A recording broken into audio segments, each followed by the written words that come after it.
Hi friends, welcome to 1C Recipes and Vlogs. இது வரைக்கும் நீங்கள் நம்ம சேனலில் சப்ஸ்கிரைப் பண்ணலை அப்படின்னா சப்ஸ்கிரைப் பண்ணிடுங்க. கூடவே பெல் ஐக்கானையும் கிளிக் பண்ணிடுங்க. இன்றைக்கி நம்மளோட சேனலில் ஒரு சூப்பரான பீனட் பட்டர் ரெசிபி பார்க்க போகிறோம். இந்த பீனட் பட்டர் ப்ரெட்டில் ஜாம் மாதிரி ஸ்ப்ரெட் பண்ணி சாப்பிட்றதுக்கு யூஸ் பண்ணிக்கலாம். ப்ளஸ் ஏதாவது ஸ்நாக் ரெசிபி பண்ணுறதுக்கும் இந்த பீனட் பட்டர் யூஸ் பண்ணிக்கலாம். நம்மளோட சேனலில் ஃபயர்லெஸ் குக்கிங் ரெசிபீஸ் அப்படின்னு சொல்லிட்டு ஒரு வீடியோ போட்டிருந்தேன். அதில் குக் பண்ணாமல் பொரி உருண்டை எப்படி செய்கிறது அப்படின்னு சொல்லிட்டு ஒரு ரெசிபி இருக்கும். அந்த ரெசிபி பண்ணுறதுக்கு பீனட் பட்டர் ரொம்ப முக்கியம்.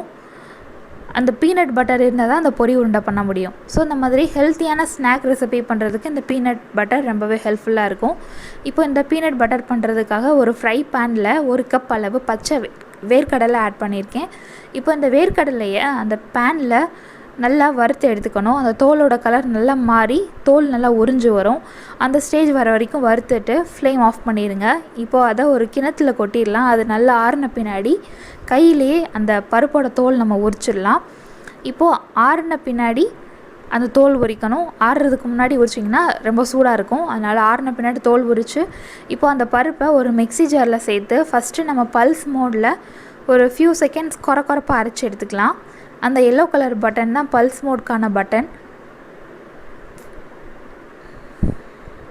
ஒரு 3 தடவை பல்ஸ் மோடில் லைட்டாக கிளிக் பண்ணி எடுங்க. அப்போவே அந்த பருப்பையெல்லாம் நல்லா துகளாக அரைஞ்சிரும். இப்போ இந்த டைமில் அடுத்த இன்க்ரீடியண்ட் எல்லாம் ஆட் பண்ணிக்கலாம். கொஞ்சமாக ஒரு பிஞ்ச் அளவு சால்ட் ஆட் பண்ணிக்கலாம். அடுத்து இந்த பீனட் பட்டர் கொஞ்சம் ஸ்வீட்னஸ் இருந்தால் தான் நல்லாயிருக்கும். அப்போ தான் குழந்தைங்களும் விரும்பி சாப்பிடுவாங்க. அதனால் கொஞ்சமாக லைட்டாக இனிப்பு டேஸ்ட் இருக்கிறதுக்காக 1.5 டீஸ்பூன் அளவு தேன் ஆட் பண்ணியிருக்கேன். அடுத்து 1 டேபிள் ஸ்பூன் அளவு தேங்காய் எண்ணெய் ஆட் பண்ணியிருக்கேன். தேங்காய் எண்ணெய்க்கு பதிலாக நீங்கள் நல்லெண்ணெய் கூட சேர்க்கலாம். இப்போ இதை மறுபடியும் பல்ஸ் மோடில் நல்லா க்ரீமியாக அரைச்சி எடுத்துகிட்டு வந்துடலாம்.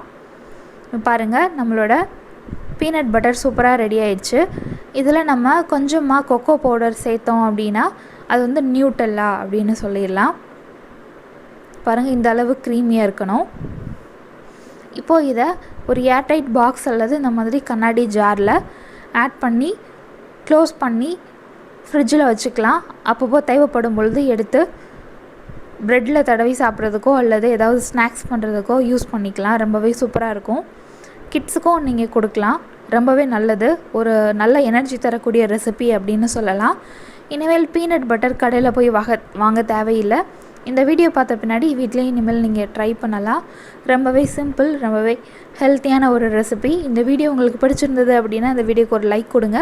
எல்லாத்துக்கும் ஷேர் பண்ணுங்கள். மறக்காமல் நம்ம சேனலை சப்ஸ்கிரைப் பண்ணுங்கள். இதே மாதிரி நெக்ஸ்ட் ஒரு சூப்பரான வீடியோவில் நம்ம மீட் பண்ணலாம். தேங்க்யூ ஸோ மச் ஃபார் வாட்சிங்.